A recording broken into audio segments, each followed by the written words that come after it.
I asked a stranger to kiss me to make my ex jealous. I didn't know he was Michael Enzo, the man whose name makes grown men tremble. I didn't know that one kiss would mark me as his. I didn't know his enemies would come for me, that my ex would betray me for money, that choosing him meant choosing danger. But I know now. And the terrifying part? I don't want to walk away. Even though staying might destroy me. Even though he's already ruined me for anyone else. Even though one kiss changed everything. I told myself I was over him. I told myself it didn't matter anymore. I told myself a lot of lies that night, and every single one of them fell apart the second I saw Cal Martins walk into that bar. The champagne bubbles fizzed against my tongue, sour and too sweet, and I wondered why I'd bothered coming out at all. 3 years since he'd walked away from everything we'd built, leaving me with his debts and my shattered belief in happy endings. 3 years of double shifts and empty apartments and learning how to be enough for myself. But 3 years hadn't prepared me for this. He looked good, of course he did. Hair perfectly styled, suit that probably cost more than my car payment. And beside him, draped in designer silk with her hand possessive on his chest, was her. The new one. The upgraded model. Everything I'd failed to be. When he leaned down to whisper something in her ear and she laughed, that bright, careless sound that once belonged to me, I felt the wound reopen. All the nights I'd cried myself to sleep. All the mornings I'd woken up wondering what was wrong with me. All the times I'd told myself I was healing. Lies. All lies. Careful. You're about to crack that glass. The voice came from my left, deep, slightly accented, cutting through the fog of my spiraling thoughts. I turned, blinking back the burning in my eyes that I refused to acknowledge as tears. The man beside me didn't belong in this expensive Manhattan lounge. Or maybe he belonged too much. Dark suit that made every other man in the room look like they were trying too hard. Tattoos crawling up his neck and across the hand holding his scotch. The kind of presence that made you straighten your spine without realizing why. I'm fine, I lied again, because what else do you say to a stranger? His gaze followed mine to Cal, who had just noticed me and was now staring with that familiar mixture of surprise and satisfaction. The look that said, I still have power over you. Your ex. Not really a question. I nodded, my throat too tight for words. Cal's smirk widened. His new girlfriend pressed closer, and he kissed her temple without breaking eye contact with me. A deliberate performance. The words tumbled out before I could stop them. Could you kiss me? My ex is watching from the bar, and I stopped, heat flooding my cheeks. God, that's pathetic. I'm sorry. I don't even know you. The stranger's expression didn't change, but something shifted in his eyes, something calculating and cold and oddly protective all at once. You don't know me, he agreed, voice dropping lower. But I know his type. He set down his glass with the kind of care that suggested violence lurking beneath control. Men who make women feel small deserve to remember why they should have held on. My heart hammered against my ribs as he extended his hand. Manicured nails, heavy silver watch, but calluses on his palm that told stories his expensive suit tried to hide. One kiss, he said softly. Make him understand what he lost. I hesitated. Every instinct screamed warning, the way servers moved carefully around him, the 2 men in dark suits who appeared at the bar's edges, the feeling that I was about to step into something I couldn't step back out of. Then Cal laughed, loud and deliberate, and I placed my hand in the stranger's. His grip was iron wrapped in silk as he pulled me closer. Your name, he murmured. Amber. Amber. He said it like a secret. Like a vow. His hand settled at my waist, possessive and steady, and when his lips brushed my ear, his voice sent electricity down my spine. Breathe, Amber. Let me handle this. I looked up into his eyes, dark, dangerous, and utterly focused on me, and realized too late that I'd just made a deal with the devil himself. When he finally pulled back, the entire bar had shifted. Conversations had died. Eyes had turned. And Cal stood frozen halfway across the room, his face drained of color, staring at the man who still held me against his chest. That's when I heard someone whisper a name. Not the name he might have given me, but the one that made the bartender's hand shake as he poured, Michael Enzo. I didn't know that name yet. Didn't understand why it made grown men step back or why Cal looked like he'd seen a ghost. I didn't know that the man whose lips still burned against mine was one of the most dangerous people in New York, or that asking him for a kiss would change everything. All I knew was that for the first time in 3 years, I didn't feel invisible. And that terrified me almost as much as the way Michael Enzo was looking at me, like I was already his. I should start at the beginning, with Cal Martins and the 3 years that led me to this moment. I should explain how we met at a gallery opening, how he made me feel like the only woman in the room, how he proposed on a rooftop overlooking Central Park. I should tell you about the slow unraveling, the missed rent payments, the credit cards opened in my name, the business deal that went south and took my savings with it. About the morning I woke up to find him gone and a note that said simply, "This isn't working. You deserve better. Better." As if leaving me drowning in his debt was an act of mercy. But none of that mattered now. Not when Michael Enzo's hand tightened at my waist, drawing me closer with a control that felt both protective and possessive. Not when his other hand lifted to cup my jaw, thumb brushing my cheekbone with surprising gentleness. "Breathe," he murmured again, his accent curling around the word like smoke. "And don't look away from me." I couldn't have looked away if I tried. His eyes held mine, dark, fathomless, seeing straight through every wall I'd built around myself. The noise of the bar faded to nothing. The glittering chandeliers blurred at the edges of my vision. There was only him, only this moment balanced on a knife's edge between reckless and inevitable. "This is just for show," I whispered, though I wasn't sure who I was trying to convince. His mouth curved into something that wasn't quite a smile. "Is it?" Then he kissed me. I'd expected a performance, something quick and shallow, just enough to make Cal look twice. A means to an end. A bandage for my pride. I was wrong. Michael Enzo kissed me like he was claiming territory. Like he'd waited his entire life for this exact moment, and now that it had arrived, he had no intention of holding back. His lips were firm against mine, commanding without demanding, and when I gasped in surprise, he deepened the kiss with a hunger that sent electricity racing down my spine. My hands moved without permission, clutching at his suit jacket, fingers digging into expensive fabric as the world tilted sideways. He tasted like scotch and something darker, danger maybe, or the kind of power that didn't need to announce itself. His hand slid from my jaw to the back of my neck, fingers tangling in my hair, holding me exactly where he wanted me. This wasn't pretend.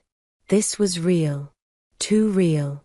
Heat flooded through me, pooling low in my stomach, erasing 3 years of careful control in the span of heartbeats. I'd forgotten what it felt like to be wanted like this, not as someone's convenient mistake, not as the woman who wasn't quite enough, but as something worth possessing. Worth treasuring.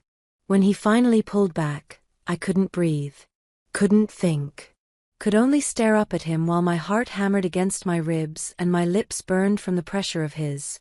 That, he said quietly, his thumb tracing my lower lip, was not just for show. The bar had gone silent around us. I became aware of it slowly, like surfacing from deep water. The jazz quartet had stopped mid-song. Conversations had died mid-sentence. Even the clink of glasses had ceased, replaced by a tension so thick I could feel it pressing against my skin. The bartender stood frozen, a bottle of champagne suspended in mid-pour.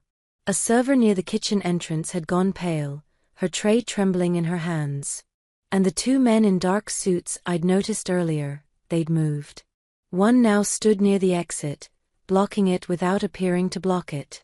The other had positioned himself near the bar, his hand resting casually beneath his jacket in a way that made my stomach clench. "What have I done? Michael?" The bartender's voice cracked slightly. "Sir. Would you like another drink?" "Sir." Not the casual familiarity he'd used with other patrons. This was deference. Fear wrapped in politeness. Michael didn't acknowledge him. His attention remained fixed on me, his hands still cradling the back of my neck, his body angled to shield me from the rest of the room. When he spoke, his voice was low enough that only I could hear. "You're shaking." I was. I hadn't realized. My entire body trembled against his, though whether from the kiss or from the sudden, terrible understanding that I'd just involved myself with someone far more dangerous than I'd imagined, I couldn't say. "Who are you?" The question came out as barely more than a whisper. His eyes searched mine, and for a moment, something almost like regret flickered behind them. "Someone who's going to make sure your ex never looks at you like that again." A glass shattered somewhere behind us. Michael's head turned slightly, tracking the sound, and I followed his gaze to see Cal standing 15 feet away. The woman on his arm had disappeared, fled probably, sensing the shift in atmosphere that I'd been too distracted to notice. Cal's face had drained of color, his expensive whiskey forgotten on a nearby table. He stared at Michael like he'd seen a ghost. No, like he'd seen something worse than a ghost. Like he'd seen death itself and realized it knew his name. "Enzo," Cal breathed, and the name came out like a prayer. Or a curse. The air in the room crystallized.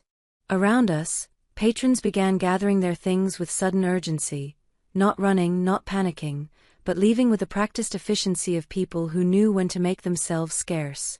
Within moments, the crowd had thinned by half. Michael's hand slipped from my neck to my waist, keeping me close against his side. "You know me," he said to Cal, and it wasn't a question. Cal nodded, his throat working visibly. Yes, sir." "I didn't mean," he stopped, seeming to realize that whatever he was about to say would only make things worse. "This woman." Michael's voice remained soft, conversational, but there was steel beneath it. "Amber. You know her as well." Cal's gaze flickered to me, and I saw something crumble in his expression. Fear. Recognition. Understanding that he'd made a terrible mistake by coming here tonight, by seeing me, by smirking when he should have looked away. We used to," Cal stammered. "Used to," Michael repeated. His arm tightened around my waist. "Past tense. Which means she's no longer your concern." "Of course. No. I understand." Cal took a step backward, then another. His hands lifted slightly, a gesture of surrender. "I was just leaving." "You were." Michael's tone didn't change, but somehow the temperature in the room dropped 10 degrees. "And you won't return to any establishment where she might be present. You won't call her. You won't approach her. You won't so much as look in her direction if you pass her on the street." It wasn't a request. It was a command, delivered with the absolute certainty of someone who expected obedience and had the means to enforce it. Cal nodded frantically. "Yes. Yes, of course. I'm sorry." He backed toward the exit, nearly tripping over a chair in his haste to escape. The man in the dark suit near the door stepped aside, letting Cal flee into the night. Then he resumed his position, arms crossed, expression neutral. The silence that followed felt alive. Dangerous. I turned slowly to look up at Michael, my mind racing through the implications of what I'd just witnessed. The way Cal had recognized him. The way everyone in the bar had reacted to his name. The men in suits who moved on his unspoken command. The bartender who couldn't meet his eyes. "Michael Enzo," I said carefully, testing the name on my tongue. He watched me, waiting. "Who are you really?" His hand came up to cup my face again, and despite everything, despite the fear coiling in my stomach and the voice screaming at me to run, I leaned into his touch. "Someone you asked to kiss you," he said simply. "And someone who doesn't let go once he's claimed something." Claimed. The word should have terrified me. Should have sent me running toward the door alongside Cal and the other fleeing patrons. Instead, all I could think about was the way his lips had felt against mine. The way his hands had held me like I was something precious. The way he'd made me feel, for the first time in 3 years, like I mattered. I should go, I whispered, though my feet remained rooted to the spot. Should you? His thumb brushed across my cheekbone. Or should you stay and let me buy you a real drink? One that doesn't taste like regret and cheap champagne. I knew the answer I should give. Knew I should thank him politely, gather what remained of my dignity, and disappear into the Manhattan night before I got any deeper into whatever this was. But when I opened my mouth, what came out was, what kind of drink? Michael Enzo smiled, a real smile this time, dangerous and warm and full of dark promise. The kind you don't forget, he said, and guided me toward a private booth in the back corner of the bar, where the shadows gathered like old friends and the rest of the world couldn't reach us. The private booth swallowed us in velvet and shadow. Crystal decanters lined a small bar built into the mahogany paneling, catching the amber light from a single brass lamp. Michael guided me onto the leather seat with a hand at the small of my back, proprietary, protective, impossible to refuse. Sit, he said quietly. I'll be right back. He moved toward the bar to speak with someone, leaving me alone with my racing thoughts and the phantom heat of his kiss still burning on my lips. Through the carved wooden screen separating us from the main floor, I could see the bar slowly refilling with patrons, though they gave this corner a wide berth, as if an invisible line had been drawn that no one dared cross. What am I doing here? The question hammered through my skull, but before I could formulate an answer, a familiar voice cut through the quiet like broken glass. Pathetic. I looked up to find Cal standing at the edge of the booth, his earlier fear apparently forgotten, or buried beneath alcohol and wounded pride. His face was flushed, jaw tight, eyes bright with the kind of anger I remembered from our worst fights. The kind that came right before he said things designed to leave scars. I'm sorry. I kept my voice steady, though my hands trembled in my lap. You heard me. He leaned against the wooden screen, blocking my view of the bar. Pathetic, Amber. You'll throw yourself at any man in an expensive suit just to get back at me? Just to make me feel, what? Jealous. He laughed, bitter and cruel. You think I care who you kiss? The words hit exactly where he'd aimed them, straight through the armor I'd spent 3 years building. Heat flooded my cheeks. My throat constricted. Cal, you need to leave. I hated how small my voice sounded. Or what? He pushed off the screen, taking a step closer. You'll have your new boyfriend throw me out? Please. I saw the way you begged him to kiss you. Desperate. Clinging to the first man who'd give you attention. His lip curled. Some things never change. You were always so needy, so. The lady asked you to leave. Michael's voice came from behind Cal, low, calm, and absolutely glacial. He'd appeared so silently that even I hadn't heard him approach. He stood with his hands in his pockets, relaxed, but there was nothing casual about the way he occupied space. The air around him seemed to sharpen, to compress, until even breathing felt difficult. Cal spun around, and for a second, I saw real fear flash across his face before pride crushed it back down. This doesn't concern you. I'm having a conversation with my ex-wife. Ex, Michael repeated, taking one step forward. Just one. Cal stumbled back too. Which means you have no right to be here. No right to speak to her. No right to breathe the same air. Listen, I don't know who you think you are, Cal started, his voice rising with false bravado. Michael tilted his head slightly, studying Cal the way a scientist might study an insect. You don't know who I am? Something in his tone made Cal pause. Made him really look at Michael for the first time, not just seeing an expensive suit and tattoos, but seeing him. Recognition dawned slowly, like blood spreading through water. Cal's face went white. No, he breathed. No, you're.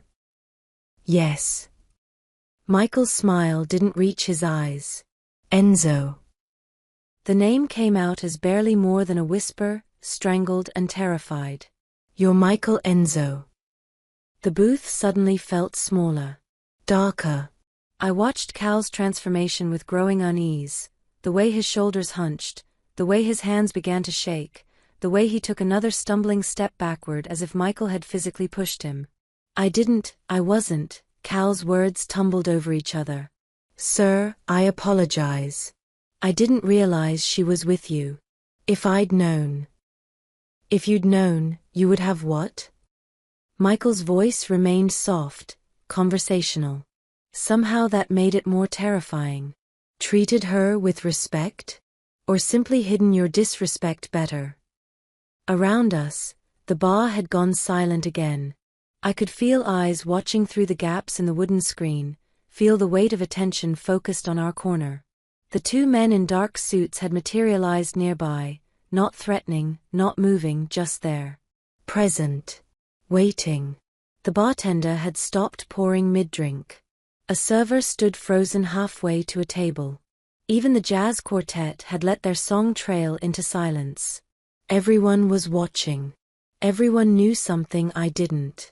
I'm sorry, Cal said again, his voice cracking. Sweat beaded on his forehead despite the bar's cool air. Please. I'll go. I won't come back. I won't bother her again. I swear. Michael studied him for a long moment, and I couldn't read his expression. Couldn't tell if he was considering mercy or simply deciding how much fear was appropriate. Finally, he spoke. You have 10 seconds to leave this establishment. If I see you again, anywhere near Amber, anywhere I happen to be, I won't be this understanding. He paused. 9 seconds. Cal didn't wait for 8. He turned and fled, knocking into a chair in his desperation to reach the exit. The door slammed behind him with a finality that echoed through the sudden silence.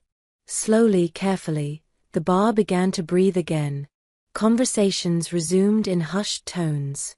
The jazz quartet picked up their instruments. Servers moved with renewed purpose, though they still avoided our corner. Michael turned back to me, his expression softening into something almost gentle. I apologize. That was unpleasant. I stared up at him, my mind reeling. Who are you? He slid into the booth across from me, close enough that our knees touched. I told you. Michael Enzo. That's a name, not an answer. My voice came out steadier than I felt. Cal looked at you like you were. I stopped, struggling to find words for the terror I'd seen in my ex-husband's face. Like I was dangerous. Michael suggested quietly. Like I was someone he should have avoided? He reached across the small space between us, taking my hand in his. His palm was warm, his grip firm but not constraining. Both of those things are true. What do you do? I whispered. Many things. His thumb traced circles on my wrist, over my pulse point where my heartbeat betrayed my fear. Import. Export. Real estate. Investments. Each word felt like a half-truth, a carefully constructed facade. I'm a businessman, Amber. Businessmen don't make people run away in terror. His smile was slow, dangerous, and utterly honest. Good businessmen don't. The implication hung between us, heavy and undeniable. I should pull my hand away. Should stand up and walk out of this bar, out of this moment, back to my small apartment and my safe, predictable life. Should forget the way he'd kissed me, the way he'd defended me, the way his touch made me feel both cherished and claimed. Instead, I heard myself ask, why did you kiss me? Really? Michael leaned forward, his free hand coming up to cup my jaw the way it had before. His eyes held mine, dark, intense, seeing every wall I'd tried to rebuild and every crack Cal's words had opened.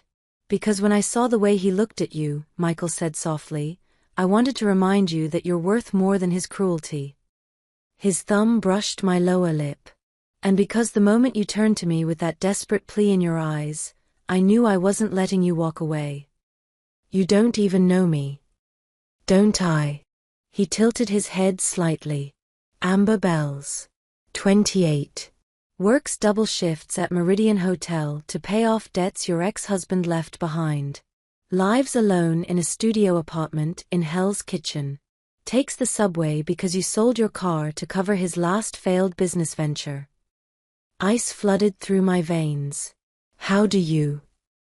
I make it my business to know things, he interrupted gently. Especially when something interests me.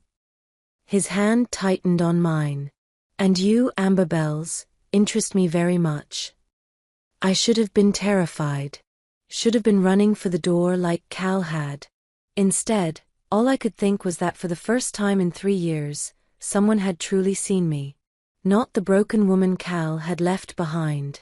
Not the struggling waitress drowning in someone else's mistakes. Me. I don't understand, I whispered. Michael's smile softened into something genuine. You will. But first, he released my hand to pour amber liquid from one of the crystal decanters into 2 glasses. Let me buy you that drink I promised. And then I'll tell you exactly who I am. He handed me a glass, and despite every warning screaming through my mind, I took it. Outside, through the bar's tall windows, I could see Cal's silhouette disappearing into the Manhattan night, running from the man whose world I'd just stepped into. And God help me, I didn't want to follow. The scotch burned down my throat, smooth and expensive, nothing like the cheap liquor I'd learned to tolerate. Michael watched me over the rim of his own glass, patient, waiting for the question I was too afraid to ask. You already told me, I said finally, setting the glass down with hands that still trembled. You know where I live. Where I work. You know about Cal's debts. I did. He swirled the amber liquid, studying it as if it held answers. Does that frighten you? Yes. Honesty seemed like the only safe option with a man who apparently knew my entire life story.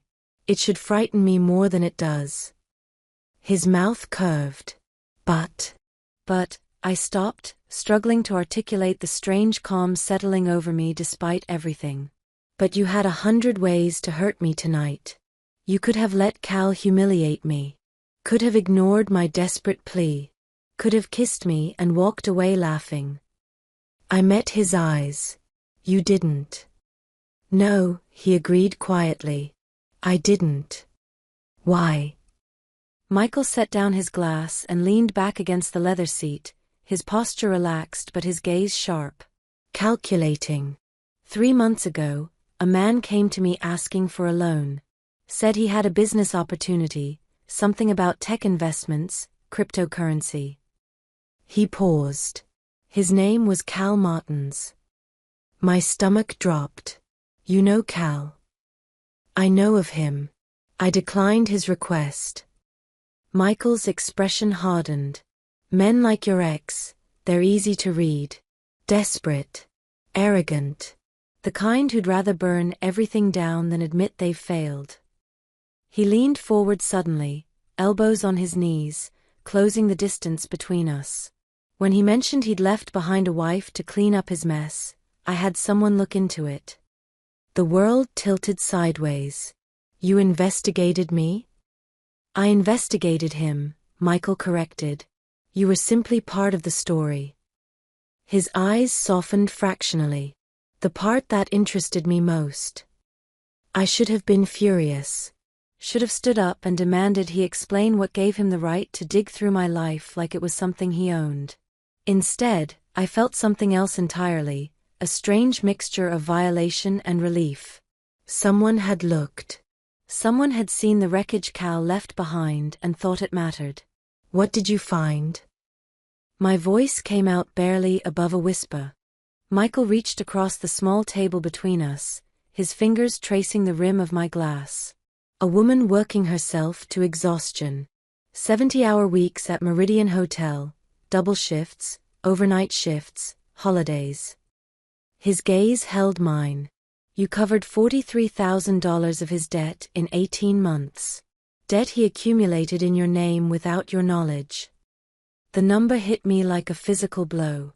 I'd never calculated it, never let myself add up all those credit card payments, all those phone calls with collection agencies, all those nights I'd chosen between eating and keeping the lights on. You also sent money to his mother, Michael continued, his voice gentle now. Every month. $200 you couldn't afford, because she'd been kind to you and you didn't want her to suffer for her son's choices. Tears burned behind my eyes. How do you? Bank records. Wire transfers. It's all there if you know where to look. He withdrew his hand, giving me space. You're a good person, Amber Bells. Better than the man who left you deserved. Stop. The word came out sharp, defensive. You don't know me. You know facts. Data. That's not the same thing. Isn't it? He tilted his head, studying me with that unsettling intensity. I know you work mornings at Meridian despite hating early shifts because the tips are better. I know you walk past the coffee shop on 9th every morning but never go in because the lattes cost $7 and you've decided that's wasteful. His voice dropped lower. I know you cry in the shower at night when you think no one can hear you. The tears spilled over before I could stop them. You had someone watching me. It wasn't a question. It was an accusation wrapped in hurt and confusion and something dangerously close to betrayal. Michael didn't deny it. For your protection. My protection? I laughed, bitter and broken. From what? From men like Cal Martins who might come back looking for more money. From loan sharks he might have sicked on you. He stopped abruptly, as if catching himself before revealing too much. From what? I pressed. His jaw tightened. From loneliness that makes you vulnerable. From desperation that makes you do things like ask strangers to kiss you in bars. He reached out again, catching a tear on my cheek with his thumb. From exactly the situation you found yourself in tonight. The gentleness in his touch contrasted sharply with the cold calculation of his words. This man had been watching me. Knowing me. Learning my patterns, my struggles, my breaking points. And instead of terror I felt seen. Exposed, yes. Vulnerable, absolutely. But seen in a way I hadn't been in years. This wasn't chance, was it? I whispered. Tonight. You being here when I was here. Michael's silence was answer enough. You knew I'd be at this bar. The pieces fell into place with sickening clarity. You knew Cal would be here too. I knew Cal frequented this establishment on Friday nights. I suspected, he paused, choosing his words carefully. I suspected that eventually, your paths would cross. And when they did, you'd need someone. So you appointed yourself my protector? Anger sparked through the confusion. You manipulated this entire situation. I ensured you weren't alone when you faced your past. His voice remained calm, infuriatingly reasonable. There's a difference. Is there? I stood abruptly, the booth suddenly too small, his presence too overwhelming. You investigated me. Watched me. Orchestrated this, I gestured between us. Whatever this is. And you think that's protection?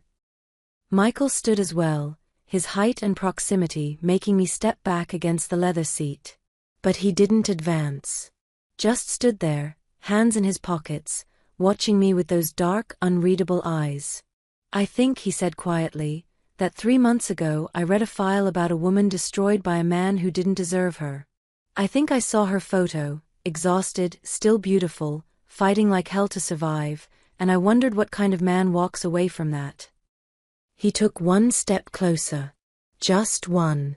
And I think that tonight, when you walked into this bar wearing a dress you probably couldn't afford and heels that hurt your feet, trying so hard to pretend you were fine, I knew I'd been right to watch. Right to wait. Right to be here. Right to manipulate me. Right to make sure you weren't alone. His hand lifted, hovering near my face but not touching. Tell me you would have been better off if I hadn't been here. Tell me you would have preferred facing Cal alone, watching him flaunt his new life while you drowned in the debris of your old one. His voice dropped to barely more than a whisper. Tell me you didn't want someone to see you as more than your ex-husband's discarded mistake. I couldn't. The words caught in my throat, trapped behind the truth I didn't want to admit, that his presence had been a lifeline. That his kiss had made me feel human again. That knowing someone had been watching, had cared enough to watch, filled a hollow space I'd been trying to ignore. This is wrong, I whispered. Probably. He finally touched me, fingers gentle on my jaw. Does that change how it feels? It should have. It should have changed everything. Instead, I found myself leaning into his touch, craving the warmth and certainty he offered even as my mind screamed warnings. What do you want from me? The question came out broken, desperate. Michael's thumb traced my lower lip, his eyes darkening with something that looked like possession. Everything, he said simply. But I'll start with honesty. He withdrew his hand, creating space between us. I didn't plan the kiss, Amber. I planned to introduce myself properly. To offer help with Cal's debts, perhaps a job opportunity. To give you options that didn't involve working yourself to death. And then I ruined your plan by asking you to kiss me. His smile was slow, dangerous, and completely genuine. You didn't ruin anything. You accelerated it. He stepped back, giving me room to breathe. Now you know who I am. What I am. That I've been watching. That tonight wasn't coincidence. He gestured toward the exit. The door is there. You can walk out. Go home. Forget this happened. I won't stop you, and I won't follow.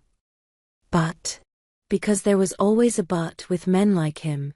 But if you stay, Michael said softly, if you let me take you home, if you choose to see where this goes, then you're choosing me knowing everything. Knowing I'm dangerous. Knowing I don't play by normal rules.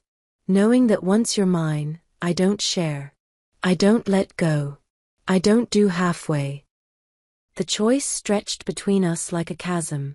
On one side, my small apartment, my exhausting job, my safe and lonely existence. On the other, this man who knew too much, who'd orchestrated tonight, who looked at me like I was something precious and terrifying all at once. I should have walked away. Should have run. Instead, I heard myself ask, if I stay, what happens next?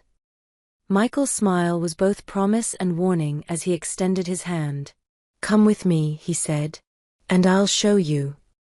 The car waiting outside wasn't just expensive, it was obscene. A black Mercedes S-Class with windows tinted so dark I couldn't see inside, idling at the curb like a predator at rest. The driver who opened the door wore a suit nearly as expensive as Michael's and an earpiece that suggested he was more than just hired help. After you, Michael said, his hand at the small of my back, guiding me toward luxury I'd only ever seen in movies.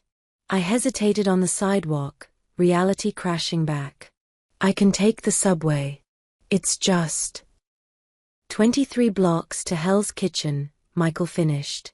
Past the construction on 8th, through the area where those muggings happened last month. His hand pressed slightly firmer. Get in the car, Amber. It wasn't a request. I slid into leather seats so soft they felt like butter, breathing in the scent of expensive cologne and new car smell. Michael followed, settling beside me with the casual grace of someone who lived in spaces like this. The door closed with a sound that suggested engineering beyond my comprehension, solid, final, sealing us into our own private world. Where to, Mr. Enzo? The driver asked, his eyes meeting Michael's in the rearview mirror. Michael glanced at me. What's your address? I told him, and the driver nodded, pulling smoothly into Manhattan traffic without another word. No GPS, no confirmation. Just immediate knowledge of exactly where to go in a city of 8 million people. He knows every street in New York, Michael said, reading my expression. And most in the surrounding boroughs. Handy for a driver. Essential for a bodyguard. The word hung between us, heavy with implication. I turned to look at Michael in the dim interior, the passing streetlights casting shadows across his sharp features.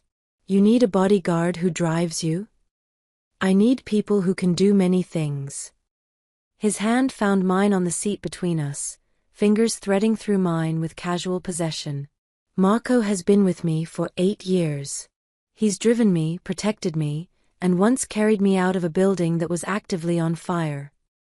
I waited for him to laugh, to indicate he was joking. He didn't. Why was the building on fire? Michael's smile was slight, dangerous. Poor wiring. Liar. Yes. He brought my hand to his lips, kissing my knuckles without breaking eye contact. But a beautiful liar, don't you think? Despite everything, the fear, the confusion, the creeping realization of what I'd gotten myself into, I felt my mouth curve into a reluctant smile. You're terrible. I've been called worse. His thumb traced circles on my palm, usually by people who later regretted it. Is that a threat?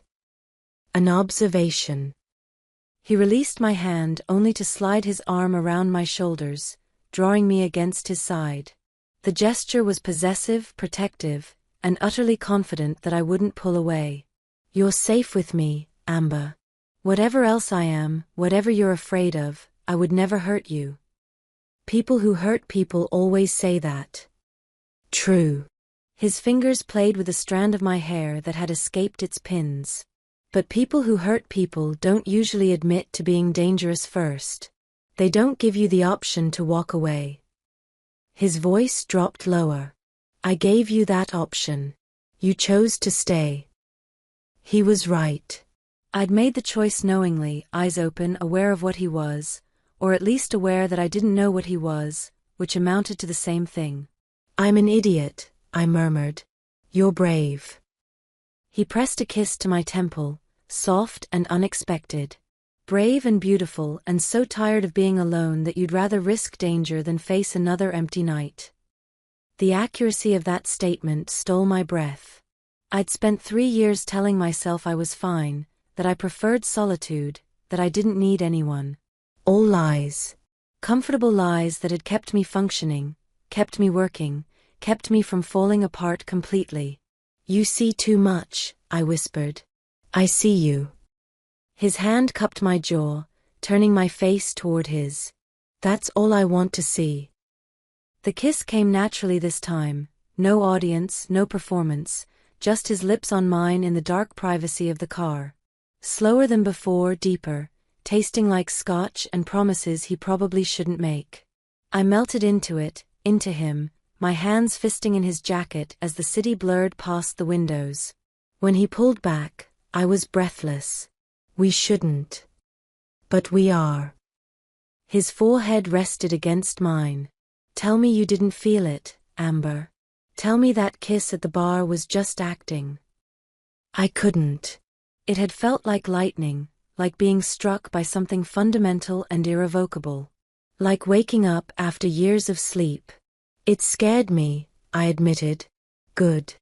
His smile ghosted against my lips. You should be scared. This, he gestured between us. This isn't simple. It isn't safe. It will complicate your life in ways you can't imagine. Then why are you here? Why not just, let me go? Michael's eyes darkened.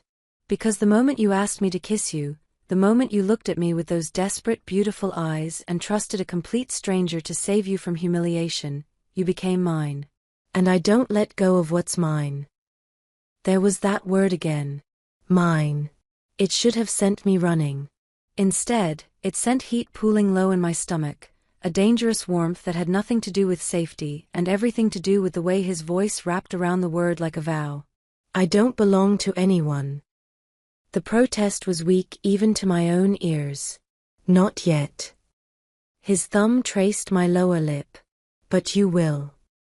The car slowed, pulling to a stop outside my building, a pre-war walk-up that had seen better decades.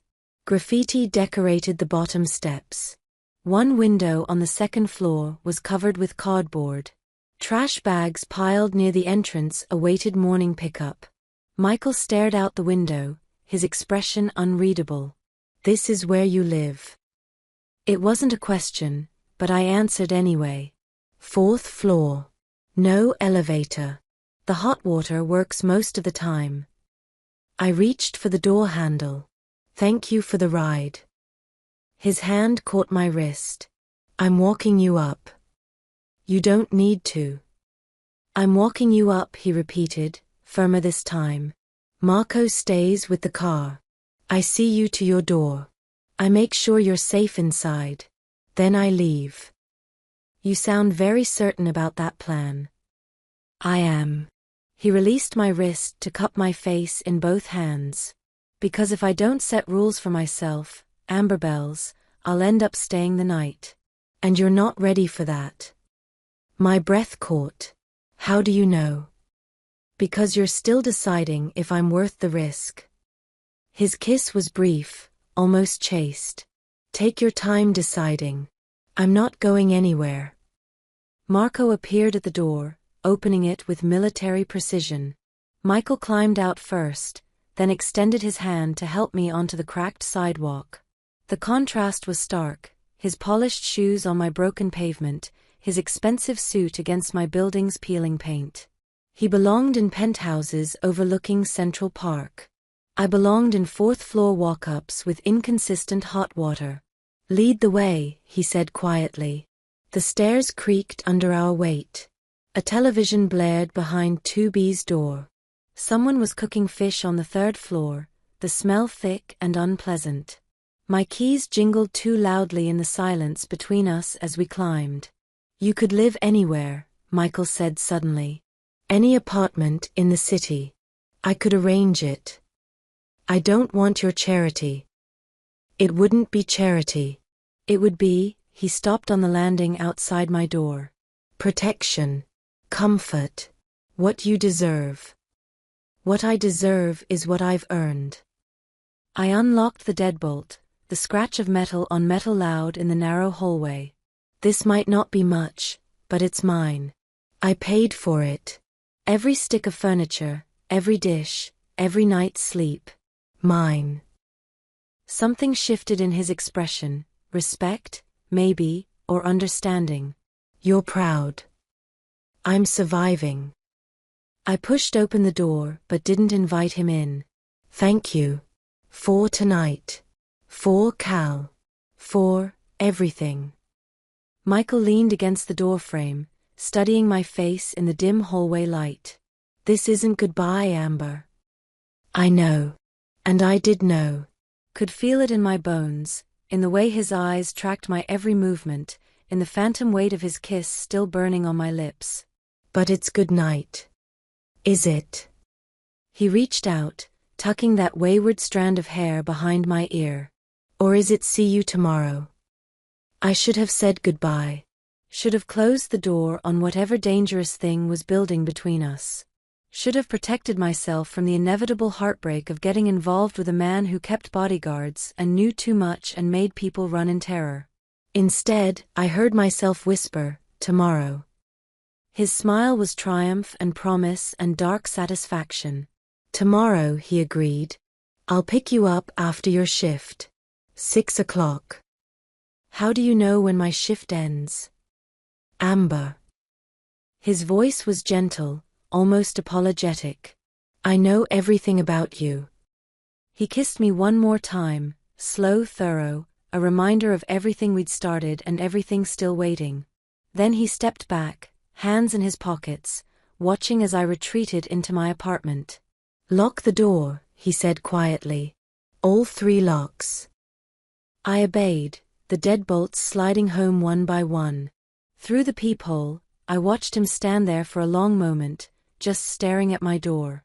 Then he turned and disappeared down the stairs, his footsteps fading into the building's ambient noise. I leaned against the door, my heart racing, the taste of him still on my lips. Tomorrow. I'd agreed to tomorrow, to seeing him again, to stepping further into whatever dangerous thing this was. Outside, an engine purred to life. The Mercedes pulling away from my curb, carrying Michael back to his world of wealth and violence and secrets I was only beginning to glimpse. And I stood in my small apartment, safe, alone, and already counting the hours until 6 o'clock. The morning shift at Meridian Hotel started like every other: harsh fluorescent lights, the industrial hum of the kitchen, and the acidic smell of coffee brewing in quantities meant to caffeinate an army. I tied my apron with practiced efficiency, trying to ignore the exhaustion pulling at my bones. I'd barely slept, my mind replaying the kiss, the car ride, the way Michael had looked at my door like he was memorizing it. "Tomorrow," he'd said. "Today. Girl, you look like hell." Maria, my co-worker, appeared beside me with 2 cups of coffee. She pressed one into my hands. "Late night." Something like that. I took a grateful sip, letting the bitter heat ground me. "Must have been some night. You're smiling." She nudged me with her elbow. "Who is he?" "No one. Just," I stopped, unsure how to explain Michael Enzo. "Just a man who orchestrated our meeting, who knows everything about me, who kisses like he owns me. Just someone I met." Maria's eyes narrowed with the particular wisdom of a woman who'd survived 3 divorces and knew trouble when she saw it. "Be careful. Men who make you smile like that usually make you cry later." She wasn't wrong. The morning passed in its usual blur, serving breakfast to business travelers, dodging inappropriate comments from the kitchen staff, counting tips that never seemed like enough. But something felt off. Wrong. Like the air pressure had changed and I was the only one who noticed. At first, it was small things. Tommy, the bellhop, kept glancing at me and whispering to the concierge.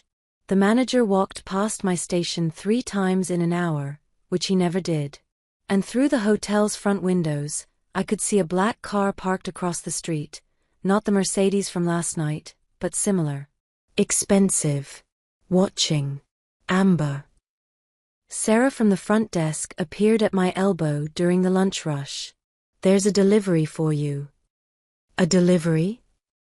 She jerked her head toward the lobby, her expression caught between curiosity and something like concern. "You should see it." I followed her out, untying my apron, and stopped dead. The arrangement dominated the front desk, not flowers, but a work of art. Orchids in shades of deep purple and pristine white, interspersed with something I didn't recognize, something rare, that seemed to glow in the lobby's light. The vase was crystal, probably worth more than my monthly rent. My hands shook as I opened it. The handwriting was precise, masculine, confident. For a woman who deserves beautiful things. "M. Who's M?" Sarah whispered, leaning close. "No one." The lie tasted bitter. I touched one of the orchids, petal soft as silk, exotic, completely out of place in my world. "Just someone. Someone with serious money." She lowered her voice further. "Amber, those are ghost orchids. They cost about $300 per stem. There are at least a dozen stems in that arrangement. $3,000. 4 flowers. For me." The lunch rush suddenly felt suffocating. I was aware of eyes on me, hotel guests noting the extravagant display, co-workers whispering, and through the window, that black car still parked across the street. "Can you cover my tables for 10 minutes? I asked Sarah. "Sure, but..." I didn't wait for her to finish. I pushed through the employee entrance into the alley behind the hotel, needing air, needing space to think. My phone was already in my hand, searching for a number I didn't have. "Miss Bells." The voice came from the alley's entrance, smooth, accented differently than Michael's. Russian, maybe, or Eastern European.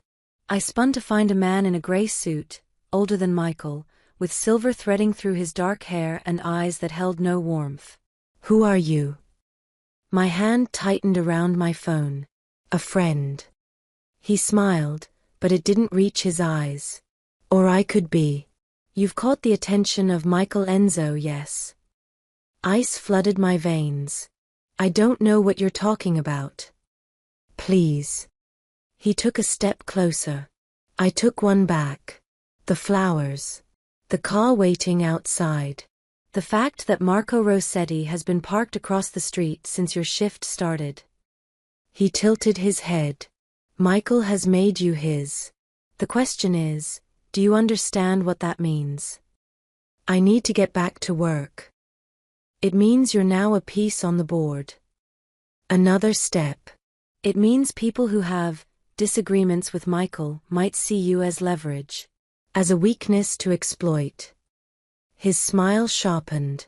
It means you should be very careful about who you trust. Is that a threat?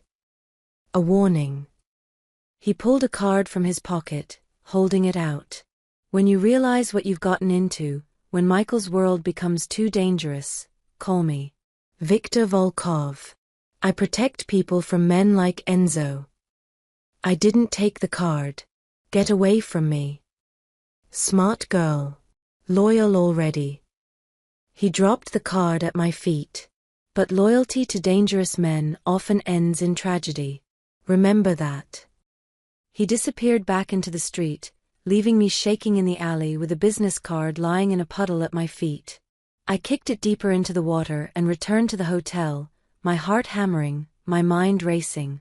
The rest of my shift passed in a fog. Every customer felt like a threat. Every car outside could be watching. By the time 6 o'clock arrived, I was wound so tight I might shatter. The Mercedes appeared exactly on time. Michael stepped out as I emerged from the employee entrance, and the relief that flooded through me was terrifying in its intensity. He wore a different suit, still expensive, still perfect, and his expression softened when he saw me. Rough day? He asked quietly. You could say that. I didn't move toward him. We need to talk. Something shifted in his eyes. Get in the car, Amber. No. Here. Now. I crossed my arms, trying to find strength I didn't feel. A man approached me today. Viktor Volkov. He said I was a piece on a board. That people who have problems with you might use me as leverage. My voice rose despite my effort to control it. What the hell have you gotten me into? Michael went very still. When he spoke, his voice was dangerously soft. What did he say exactly? That I should be careful. That loyal women who trust men like you end up tragic. I laughed, bitter and broken. What do you want from me, Michael? Really? Because $3,000 flowers and strange men threatening me in alleys isn't what I signed up for. You asked me for a kiss. He closed the distance between us in 3 strides, his hand cupping my face with surprising gentleness despite the steel in his voice. You don't walk away from me after that. I didn't know what I was asking for. Yes, you did. His thumb traced my cheekbone. Maybe not consciously. Maybe not the details. But you knew I was dangerous. You knew I wasn't ordinary. And you asked anyway because some part of you wanted this, wanted to be claimed by someone who wouldn't let you go. That's not. Isn't it? His other hand found my waist, pulling me against him despite the open street, despite whoever might be watching. You spent 3 years alone, Amber. Working yourself to death, paying for someone else's mistakes, drowning in loneliness so profound it was killing you slowly. And then a dangerous stranger offered you a way out, and you took it. Tears burned behind my eyes. I didn't ask for death threats. That wasn't a death threat. That was Viktor testing you. His forehead pressed against mine, seeing if you'd scare easily, if you'd run, if you were worth the trouble of using against me. And am I? The question came out as barely more than a whisper. Worth the trouble? Michael's smile was dark and possessive, more than he can possibly imagine. He pulled back enough to meet my eyes. Get in the car. Let me take you somewhere safe. Let me explain what you've stepped into and what I'm going to do to make sure Viktor Volkov never comes near you again. You can't protect me from everything. Watch me. His kiss was brief but fierce, a promise sealed with heat and certainty. You're mine now, Amber Bells. That means my enemies become yours. But it also means my protection becomes yours. My power. My resources. Everything I have stands between you and anyone who'd harm you. I should have been terrified. Should have demanded he let me go, that he take his flowers and his cars and his dangerous world and leave me alone. Instead, I heard myself ask, the flowers. Ghost orchids. Why? His expression softened. Because they're rare. Because they only bloom under specific conditions, in darkness, against all odds. His hand tightened at my waist. Because they reminded me of you. Damn him. Damn him for knowing exactly what to say, exactly how to make me feel seen and precious and worth protecting despite the danger swirling around us. If I get in that car, I whispered, I'm choosing this. Choosing you. Choosing whatever this is. Yes. And if I don't? Michael's jaw tightened. Then I have Marco follow you everywhere you go for the rest of your life. I buy your building and upgrade the security. I ensure your safety whether you want me to or not. His eyes held mine. Because you asked me for a kiss, Amber. And that kiss made you mine. Your choice now is whether you accept that willingly or fight me every step of the way. It should have sounded like a threat. Instead, it sounded like a vow. I looked at the Mercedes, at Marco waiting patiently by the open door. At the world of danger and luxury and terrifying certainty Michael offered. Then I looked back at my life, the hotel, the exhaustion, the loneliness that had been slowly hollowing me out. Take me somewhere safe, I said finally. And tell me everything. Michael's smile was triumph and relief and dark promise as he guided me toward the car. Behind us, somewhere in the Manhattan streets, Viktor Volkov was probably watching. Calculating. Planning. But as the Mercedes pulled away from the curb and Michael's hand found mine, I discovered I didn't care. I'd made my choice. Now I'd live with the consequences. The penthouse wasn't what I expected, though I wasn't sure what I'd been expecting. Something cold, maybe. Clinical. The kind of space that screamed power and money but forgot about comfort. Instead, I stepped into warmth. Floor-to-ceiling windows dominated the far wall, showcasing Manhattan like a glittering jewel box spread beneath us. The furniture was leather and dark wood, masculine but inviting. Bookshelves lined one wall, actual books, worn spines suggesting they'd been read. A fireplace flickered with real flames, casting dancing shadows across artwork I didn't recognize but suspected cost more than my yearly salary. Drink.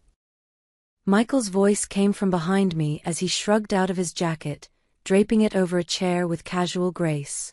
Answers. I turned to face him, trying to ignore how the firelight caught the angles of his face, the way his rolled-up sleeves revealed more of those intricate tattoos crawling up his forearms. You said you'd tell me everything. His mouth curved slightly. I said I'd tell you what you needed to know. He moved to the bar, because of course he had a bar, and poured 2 glasses of something amber. There's a difference. Don't play games with me. The words came out sharper than intended, fueled by the adrenaline still coursing through my system from Victor's encounter. A man threatened me today because of you. I deserve to know what I'm dealing with. Michael crossed the space between us, pressing a glass into my hand. His fingers lingered against mine. You're right. You do. He gestured toward the leather sofa. Sit. This conversation requires comfort. I remained standing.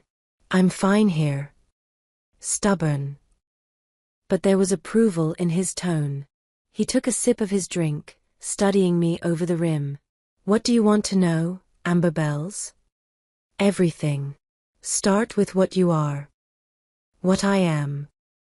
He repeated the words slowly, as if tasting them. I'm a businessman, as I told you. I own restaurants, nightclubs, real estate across 3 boroughs. I import goods, some legal, some less so. I provide services people need when traditional avenues fail them. You're mafia. Not a question. His smile was slight, dangerous. That's an oversimplification, but yes. My family has been involved in New York's underworld for 3 generations.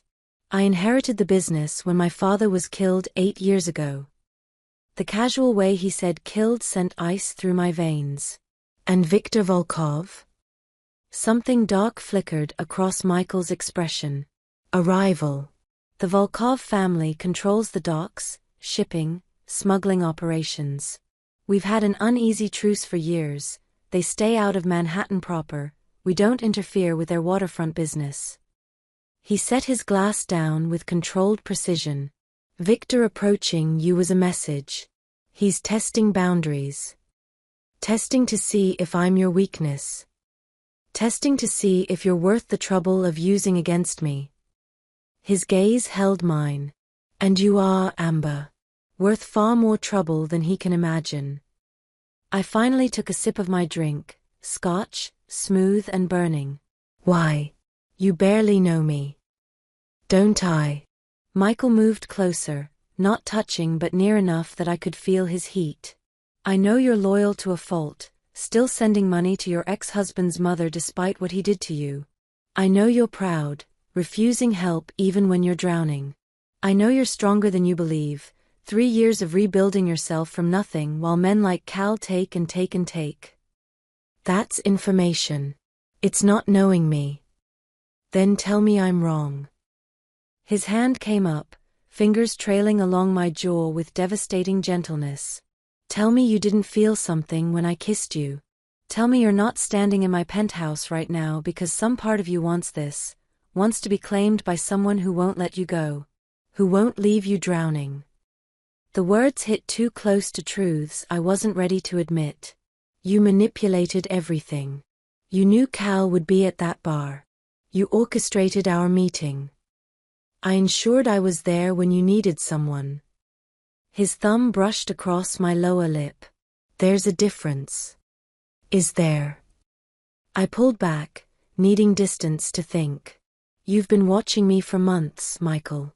Learning my patterns, my struggles. You sent me flowers that cost more than my rent. You made Viktor Volkov notice me.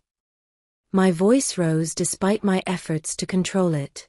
You've dragged me into your world without asking if I wanted to be here. You asked me to kiss you. His voice remained calm, infuriatingly reasonable. That was your choice, Amber. Everything that followed, consequences of that choice. I didn't know what I was choosing. Yes, you did. He closed the distance I'd created, his presence overwhelming. Maybe not consciously. Maybe not the details. But you saw me in that bar, saw the tattoos, the way people moved around me, the danger I represent, and you asked anyway. Because you wanted someone to see you. To claim you. To make you feel like you mattered again. Tears burned behind my eyes.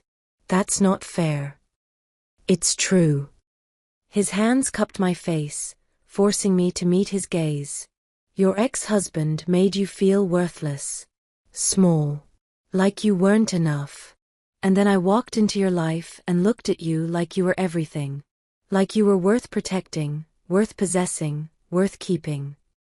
His voice dropped lower, rougher. And you wanted that. Desperately. Stop. The word came out broken.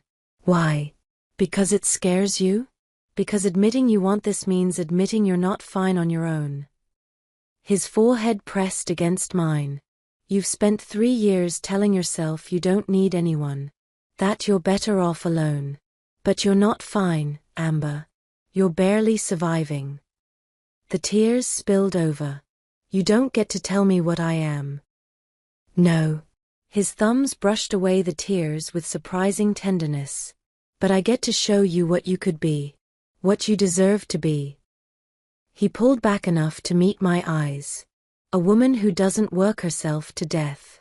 Who doesn't cry in the shower because she thinks no one can hear. Who doesn't settle for ghost orchids when she deserves entire gardens. You don't know what I deserve. I know you deserve better than what you've had. His hand slid down to my shoulders, my arms, finally capturing my hands in his. I know you deserve someone who fights for you, who protects you, who looks at you and sees not what you've survived, but what you're capable of becoming. And that's you. The question came out as barely more than a whisper. You're going to save me? Michael's smile was slow, dangerous, and utterly honest. No, Solnishka. I'm going to ruin you for anyone else. And then I'm going to build you back up into someone so strong, so fierce, that men like Viktor Volkov and Cal Martins will never dare look at you wrong again. The endearment, Russian, intimate, sent shivers down my spine. What did you call me? Solnishka. Little son. His hand came up to cup my face again. Because you deserve to be warm. To shine. Not to spend your life in shadows wondering why you weren't enough. Michael, I didn't know what I was trying to say. Warning? Plea? Surrender? He didn't wait for me to figure it out. His lips found mine, not the commanding kiss from the bar, but something slower. Deeper. A kiss that tasted like scotch and promises and the kind of danger I was beginning to crave. I melted into him, my hands fisting in his shirt, pulling him closer as the world narrowed to just this. His mouth on mine, his hands in my hair, the solid warmth of his body against mine. This wasn't pretend. This wasn't for show. This was real, terrifyingly real, and I wanted it with an intensity that scared me. When he finally pulled back, we were both breathing hard. His eyes had gone dark, pupils blown with want that matched my own. Stay, he said quietly. Tonight. Stay with me. I don't know if I can do this. My hands trembled against his chest. Your world, it's dangerous.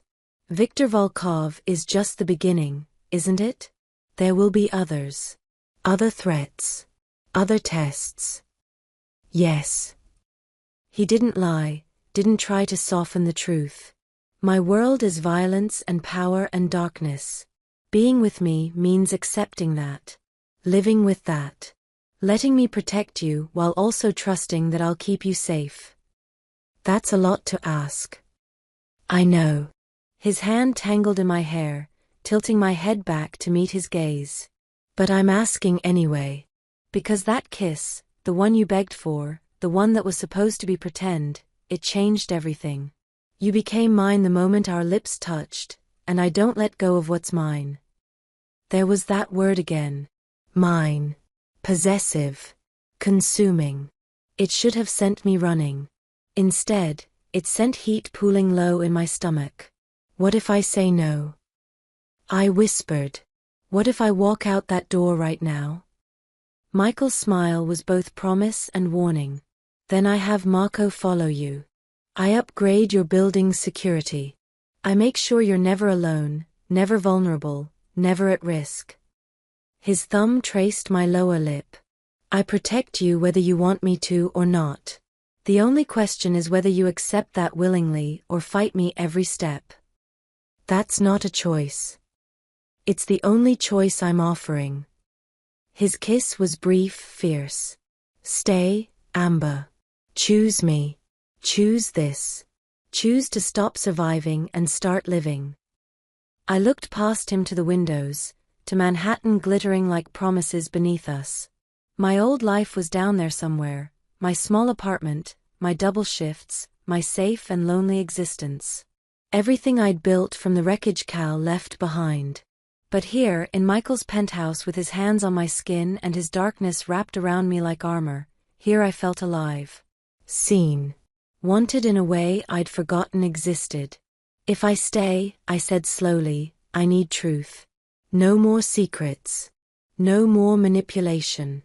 If I'm choosing your world, I deserve to know what I'm choosing. Something shifted in his expression, respect, maybe, or understanding. Agreed. Ask me anything.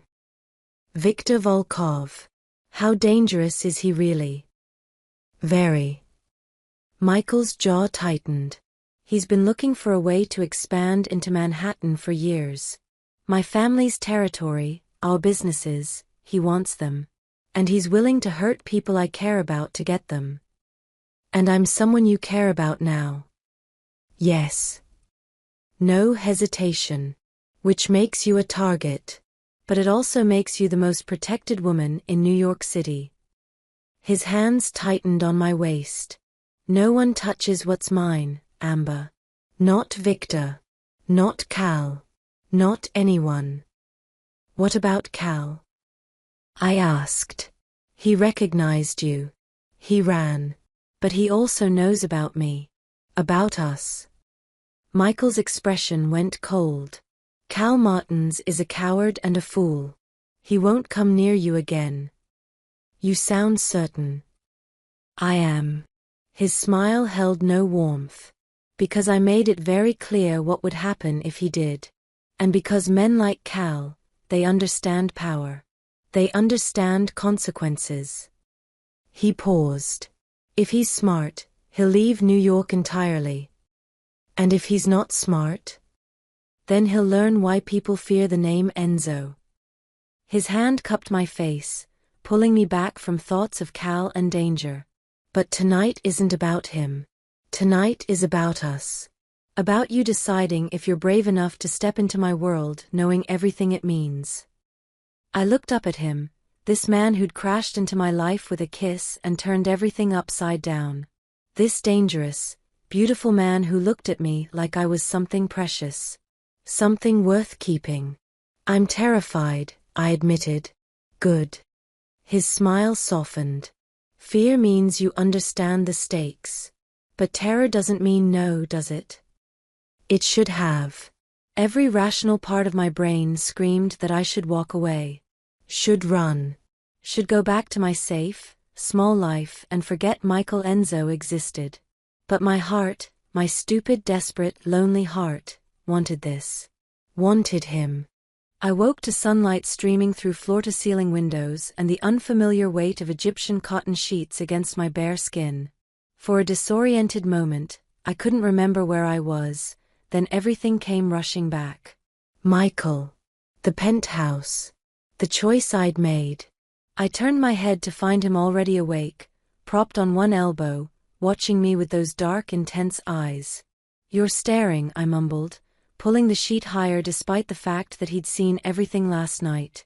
I'm memorizing. His hand traced lazy patterns on my shoulder, down my arm. The way the morning light catches in your hair. The small scar on your collarbone, how did you get that? Fell off my bike when I was 7. The memory felt distant, from a life where my biggest worry was scraped knees and missed dinners. Needed 6 stitches. 6 stitches. He leaned down, pressing a kiss to the faded mark. I want to know all of them.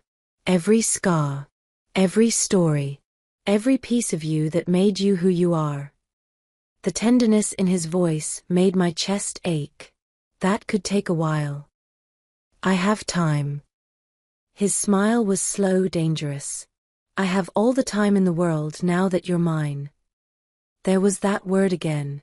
Before I could respond, his phone buzzed on the nightstand, not a casual ring, but an urgent staccato vibration that made Michael's expression harden. I have to take this. He kissed me once more, brief and possessive, then stood, unself-conscious in his nakedness as he grabbed the phone. Enzo. I watched him pace to the windows, his voice dropping to that cold, controlled tone I'd heard at the bar. A different Michael, not the man who'd held me last night, but the one who made people afraid. When? Pause. Where is he now? Another pause, longer this time. His free hand clenched into a fist. No. Don't touch him. I'll handle it personally.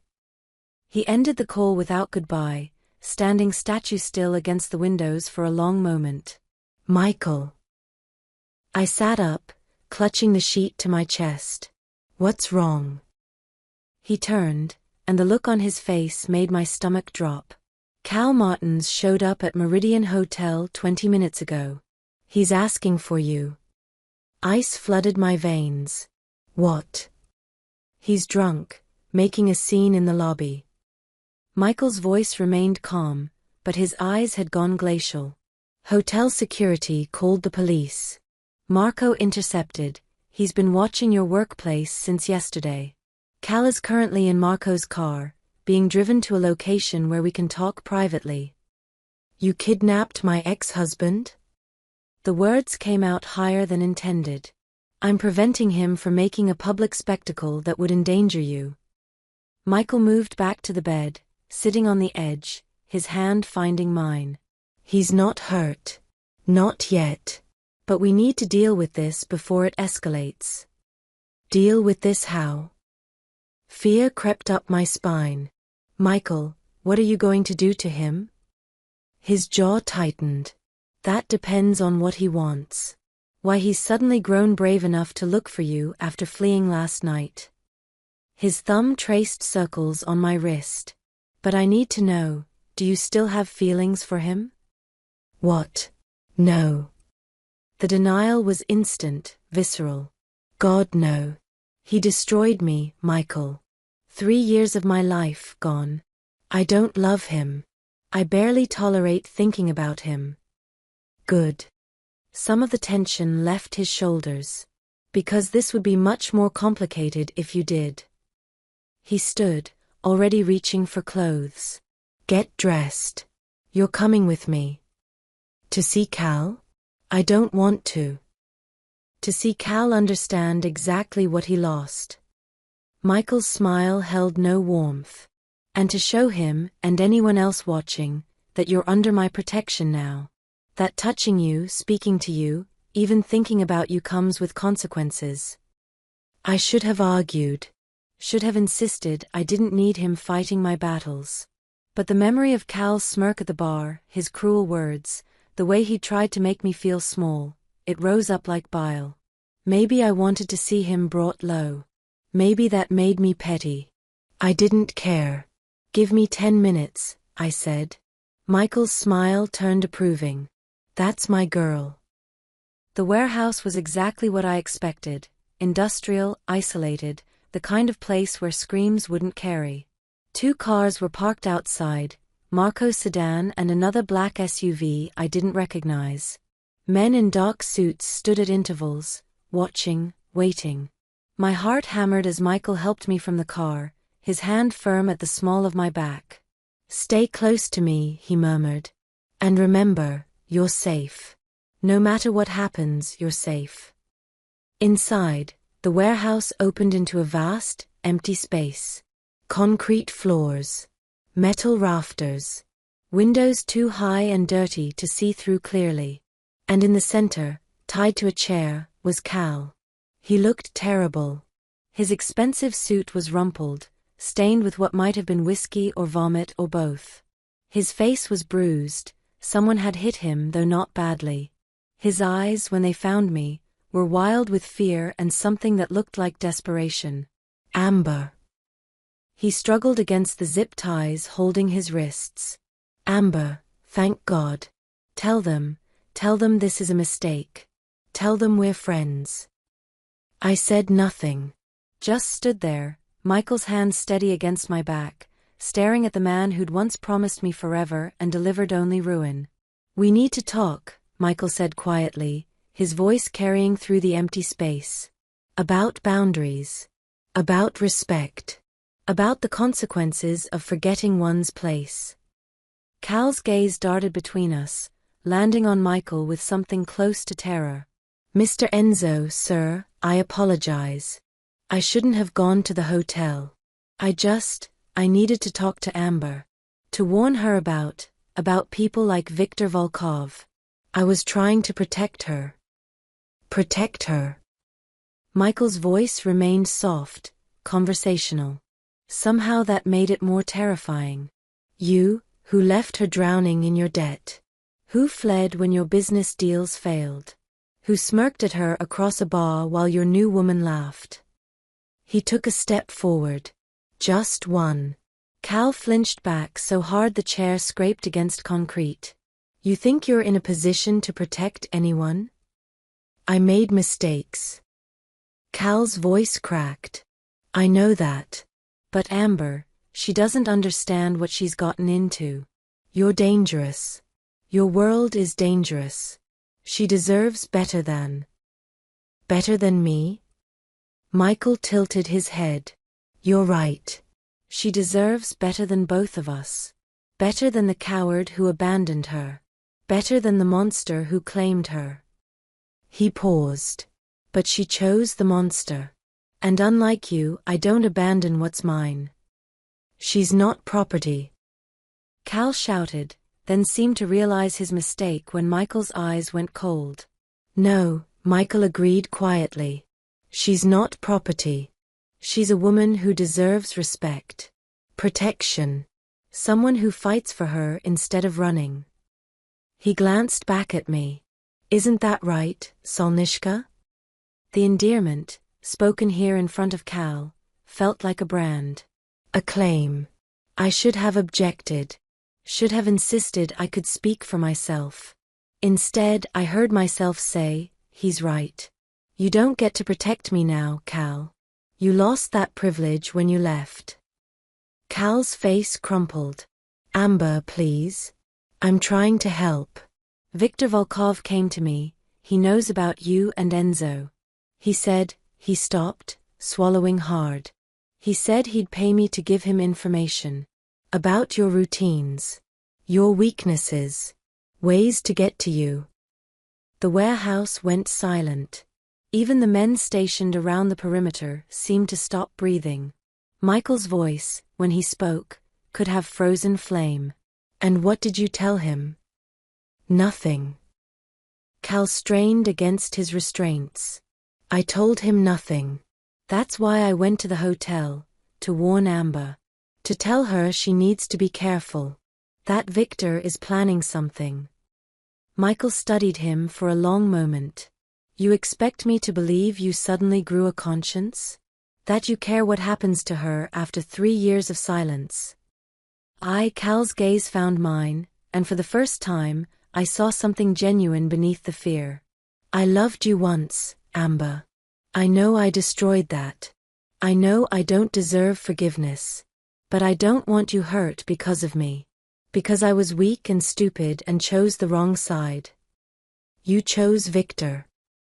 Michael's voice cut through whatever Cal was about to say next. You took his money. Gave him information. And now you're here, pretending to be a hero, hoping she'll intercede for you. No. I swear I didn't. Cal stopped as Michael pulled something from his pocket. A phone. Cal's phone, I realized, watching as Michael tapped the screen. Bank transfer from Volkov Enterprises. $50,000. Deposited into your account yesterday at 3:47 p.m. Michael's smile held no warmth. 4 hours after Viktor approached Amber outside her workplace. He looked up. Want to revise your story? Cal's face went white. I can explain. Don't bother. Michael pocketed the phone. You took money to betray her. Again. Just like you took her money, her trust, her love, and turned it into nothing. He moved closer, each step deliberate. Men like you don't change. You don't grow consciences. You simply get better at lying. Please. Cal was crying now, tears streaming down his face. Please, Mr. Enzo. I'll give the money back. I'll tell Viktor I can't help him. I'll leave New York. Just don't hurt me. Michael stopped inches from Cal's chair. I'm not going to hurt you. His voice remained quiet. Controlled. That would be too easy. Too quick. He leaned down, his face level with Cal's. Instead, I'm going to let you live. Let you walk out of here and back to whatever hole you've been hiding in. And you're going to spend every day knowing you sold out the only woman who ever truly loved you for $50,000.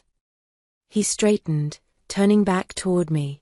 And you're going to spend every day watching her thrive. Watching her shine. Watching her be happy with someone who actually deserves her. His hand extended toward me. Come here, Amber. I moved without thinking, drawn by the command in his voice. Michael's arm wrapped around my waist, pulling me against his side. Together, we stood in front of Cal, two halves of something powerful and terrifying and utterly united. Look at her, Michael said quietly. Really look. See what you lost. What you'll never have again. Cal's eyes met mine, and I saw everything there, regret, fear, shame, and underneath it all, the same weakness that had made him run 3 years ago. He wasn't here to protect me. He'd come because Victor had paid him, and now he was trying to salvage whatever he could. You're pathetic, I said, and the words came easily. Truthfully. I wasted 3 years of my life crying over you, wondering what was wrong with me, why I wasn't enough. I stepped closer, Michael's hand steady at my waist.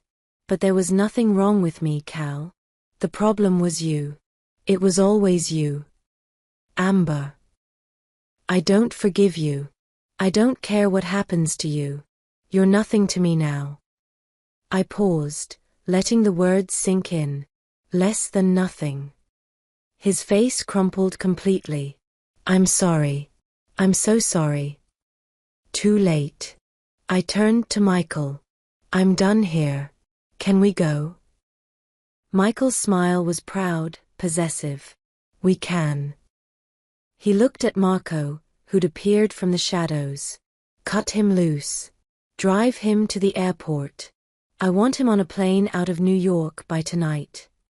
And if he comes back? Marco asked. Michael's expression went cold. Then we have a different conversation. One without zip ties and mercy. He looked at Cal one final time. Do we understand each other, Mr. Martins? Cal nodded frantically. Yes.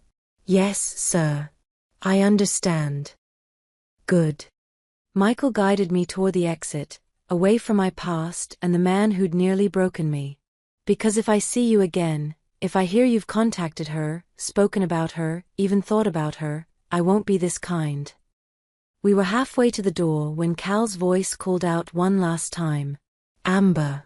He's dangerous. He'll hurt you eventually. They all do. I stopped, turning back to meet his eyes. Maybe. But at least he'll do it honestly. At least he sees me. Wants me. Chooses me every single day. I paused. You never did. Michael's hand tightened on my waist. Come, Solnishka. Let's go home. Home. He said it like it was decided. Like his penthouse was already where I belonged. And as we stepped out of the warehouse into bright afternoon sunlight, I realized it was.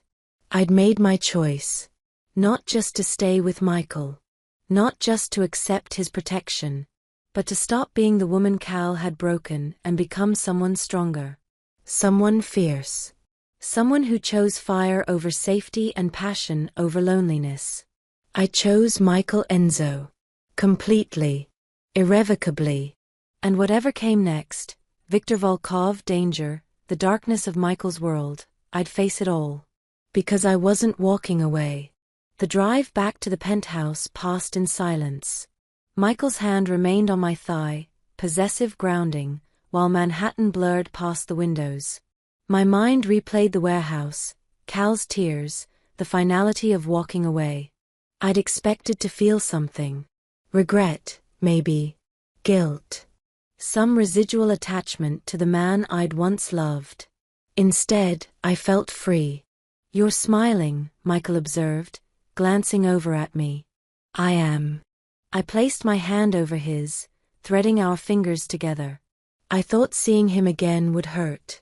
That I'd remember the good times, the life we'd planned. I paused. But all I could see was weakness. The same weakness that made him run. Made him take Victor's money. Made him lose me. Michael lifted my hand to his lips. His loss is my gain. That's very possessive of you. I'm a possessive man.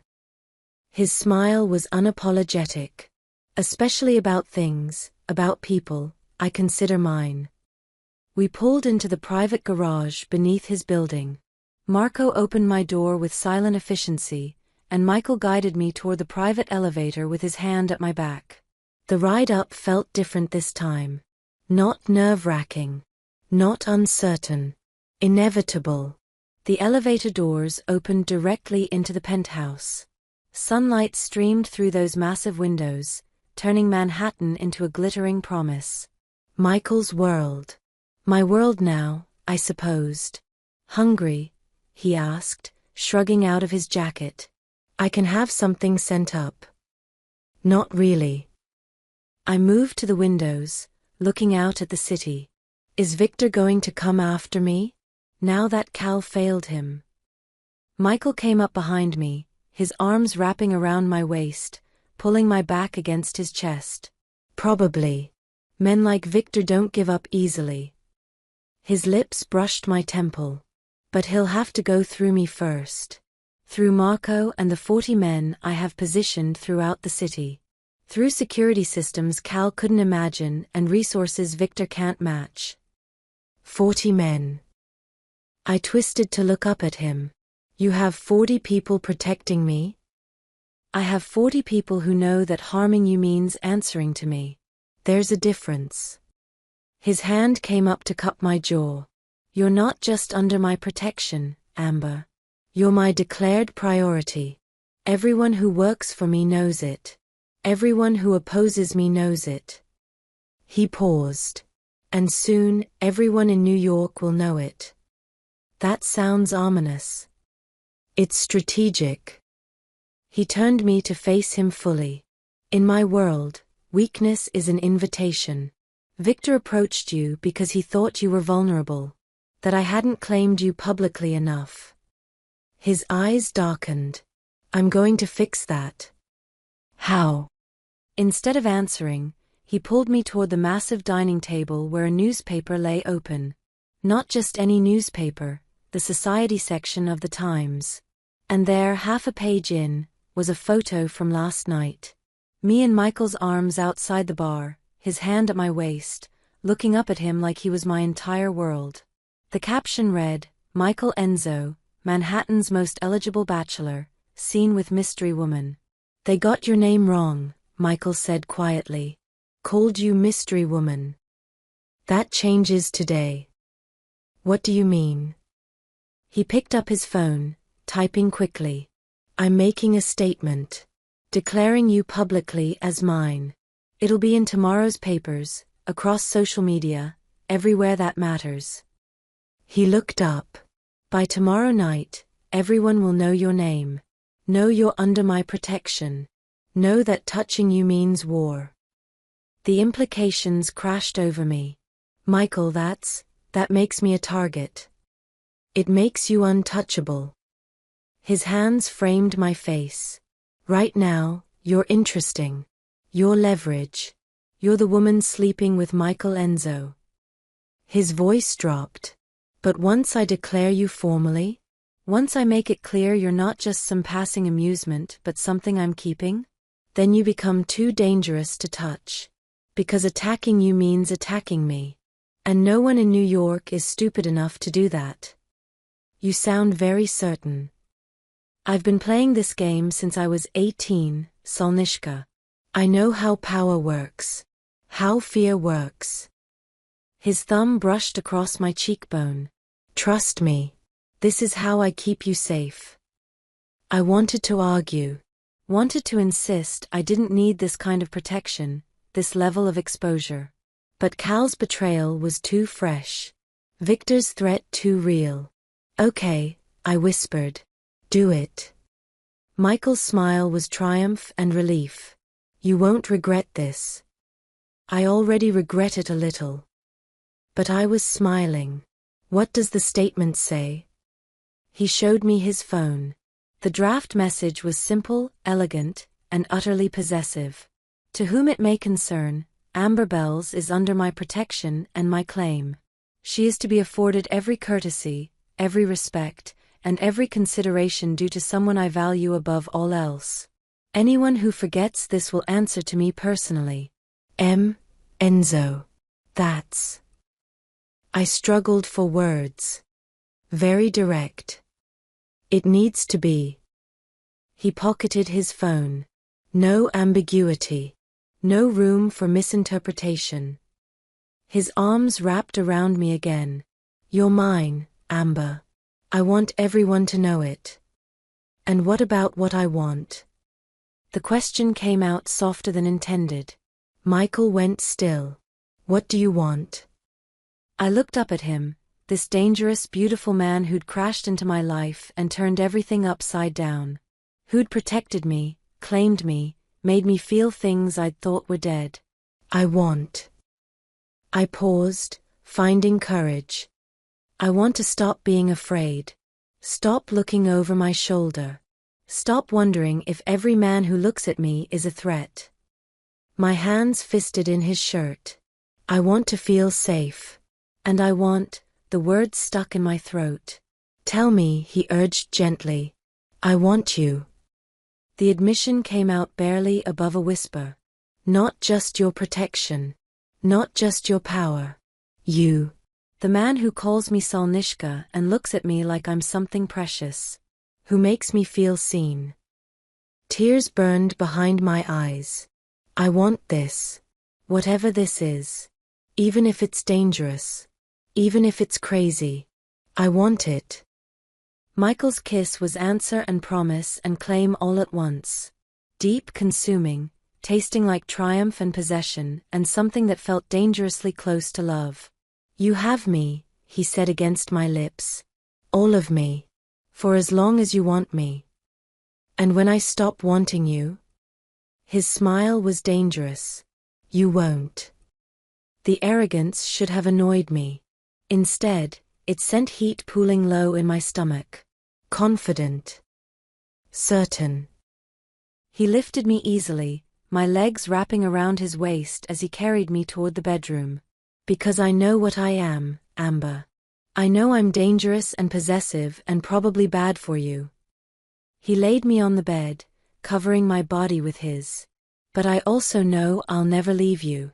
Never betray you. Never make you wonder if you're enough.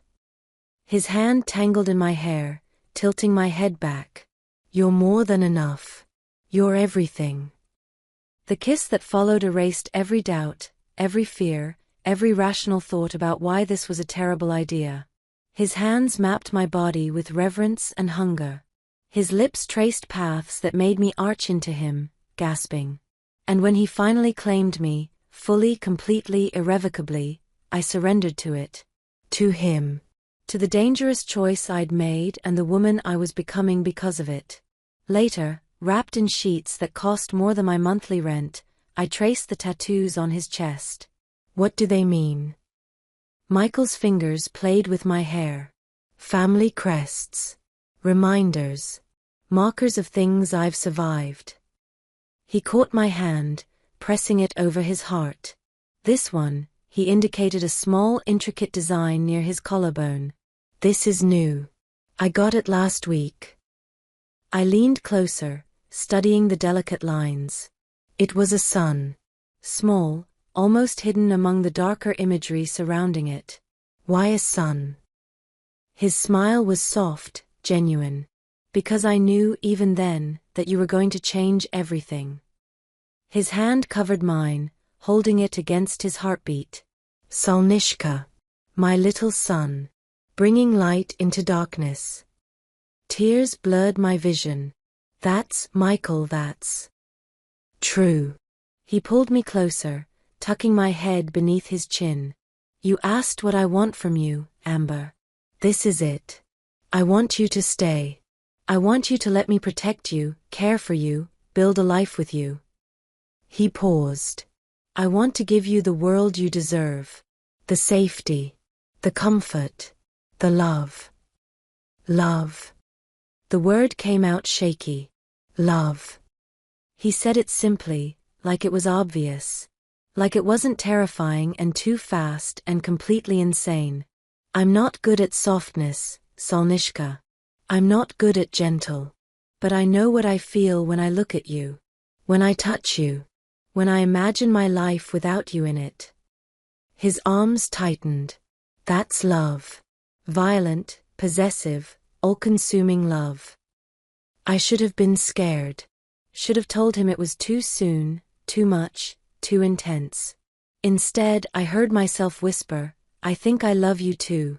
God help me, I think I do. His laughter rumbled through his chest. God has nothing to do with this, Amber. This is all us. All choice.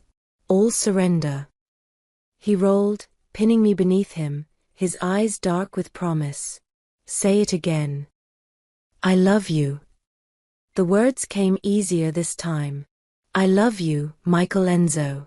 Even though you're dangerous. Even though you're probably going to ruin my life. Even though this is crazy.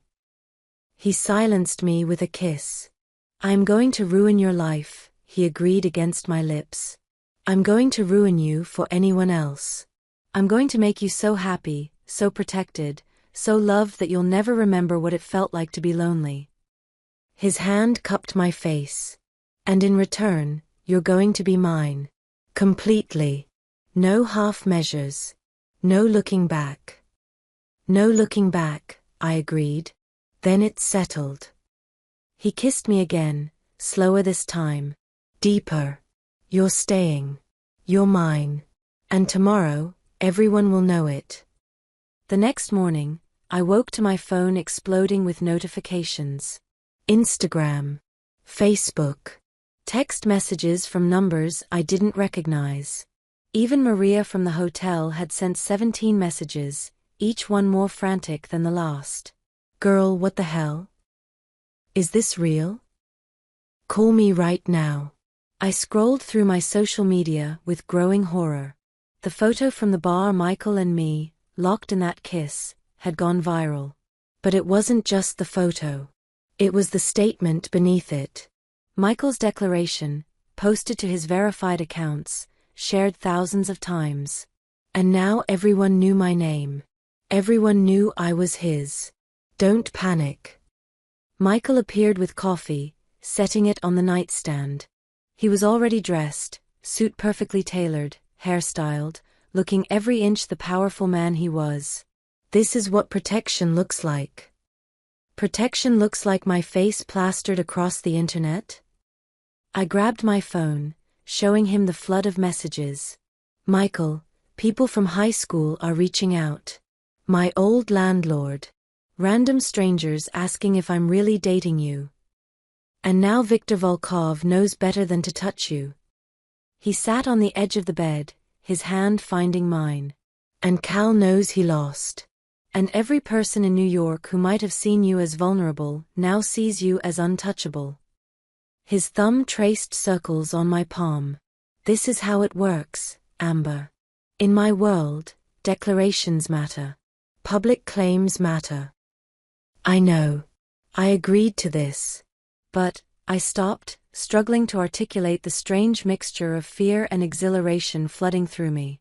But this is real now. This isn't just us. This is the whole world watching. Let them watch. He pulled me into his arms. Let them see you're claimed. Loved. Protected. His lips found my temple. Let them see what happens when someone tries to hurt what's mine. Despite my anxiety, I felt myself relaxing into his embrace.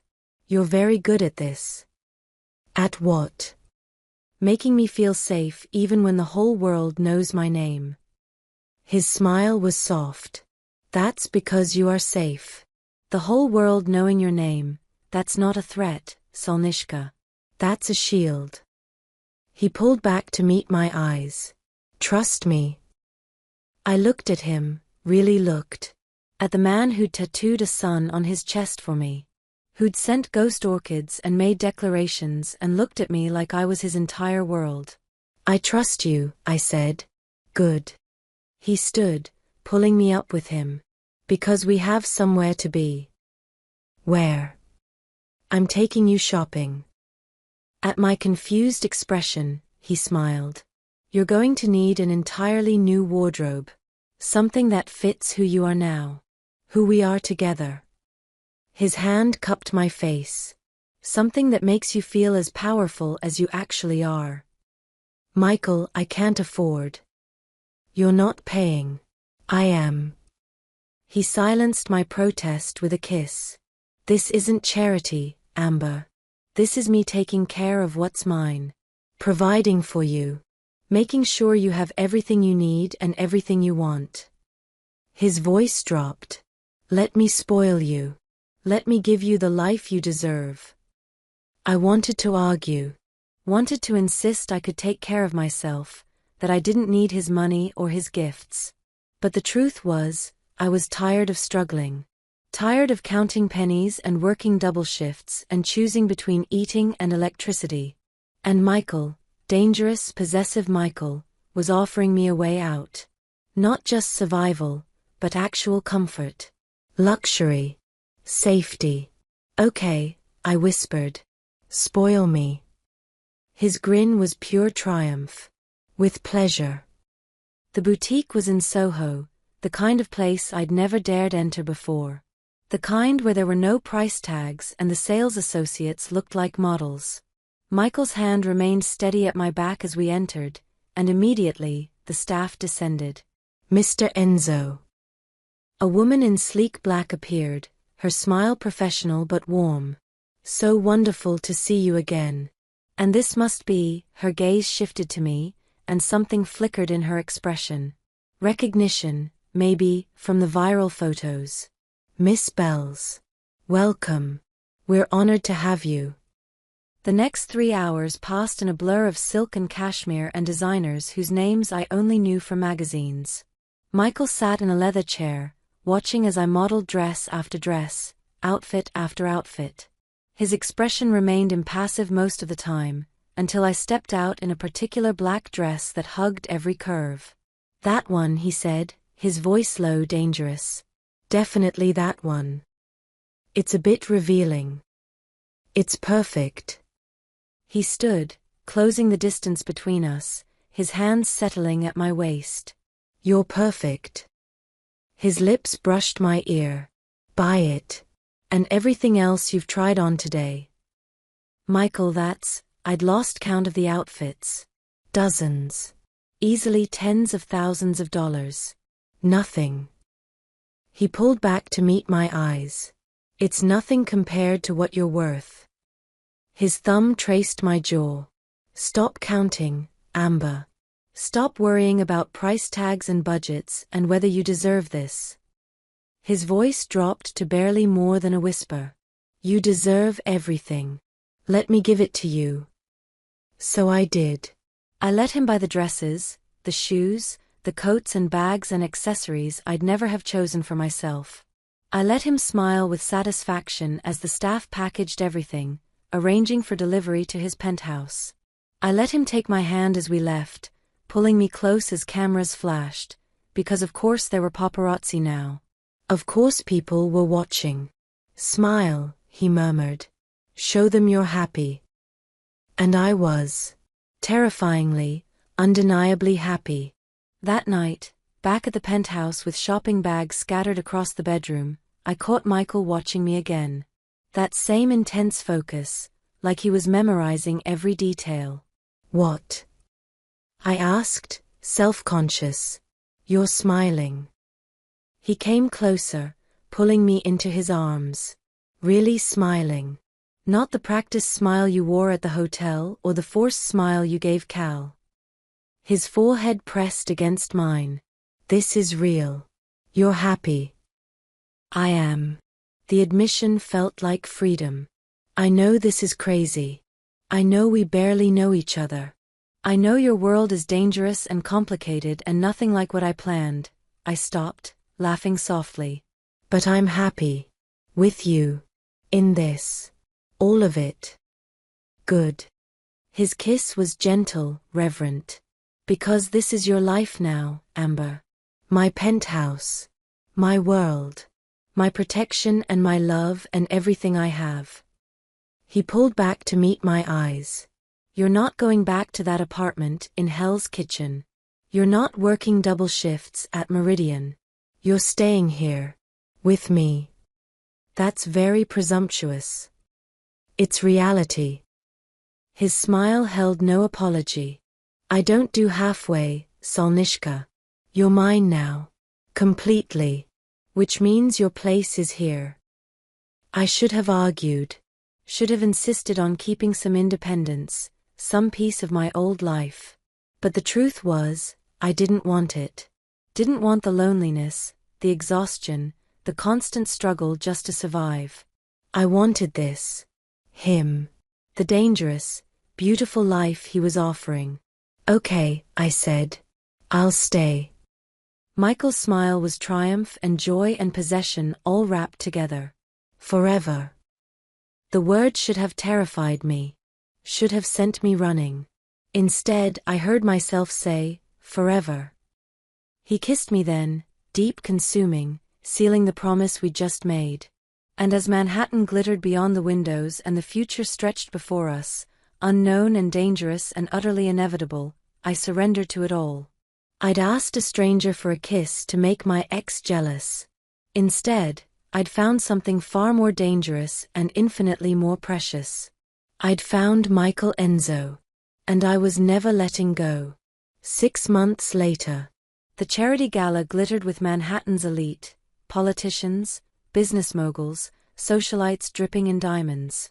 I stood beside Michael, wearing one of those beautiful dresses he'd bought me, and felt the weight of every gaze. They all knew who I was now. Michael Enzo's woman. The one he'd claimed publicly. The one who'd transformed from struggling hotel worker to the most protected woman in New York. You're frowning, Michael murmured, his hand warm at my waist. I'm nervous. I smiled at a couple passing by, then turned to him. These people, they're not my world. They're our world. He guided me toward the balcony, away from prying eyes. The November air was crisp, and Manhattan spread beneath us like a promise.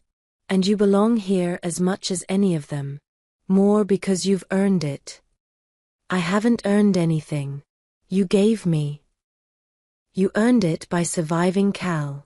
By choosing me despite the danger. By standing beside me these last 6 months while Victor tested our boundaries and my enemies circled. His hands framed my face. You've earned every moment of happiness, Amber. Never doubt that. I leaned into his touch, marveling at how normal this had become. How right. Victor's still a problem. Victor will always be a problem. Michael's smile held no warmth. But he's learned not to touch you. Not to test those boundaries. He paused. Did you hear? Cal left the country. Australia, apparently. Good. And I meant it. Cal was a ghost now, a memory with no power over me. Let him stay gone. He will. Michael's certainty was absolute. He knows what happens if he doesn't. I looked out at the city, my city now, in a way it had never been before. Do you ever regret it? Claiming me so publicly? All the complications it brought. Never. His arms wrapped around me from behind, pulling my back against his chest. You're the best decision I ever made, Solnishka. The only thing in my life that's purely good. I'm not that good. I turned in his arms. I let you ruin me, remember? His laugh was low, intimate. And I've enjoyed every moment of it. His hand slipped into his pocket, and suddenly, he was pulling out a small velvet box. My heart stopped. Michael. I know what you're going to say. He opened the box, revealing a ring, simple, elegant, a single diamond that caught the city lights. That it's too soon. That we're moving too fast. That this is crazy. His eyes held mine. But I don't care. I want you as my wife, Amber. I want to make this official. Legal. Permanent in every way that matters. Tears blurred my vision. We've only known each other 6 months. I've known you were mine from the first kiss. He took the ring from the box, holding it between us. So I'm asking. Not demanding. Not claiming. asking. His voice dropped. Will you marry me? I looked at the ring, at him, at the life we'd built together from one desperate kiss and a dangerous choice.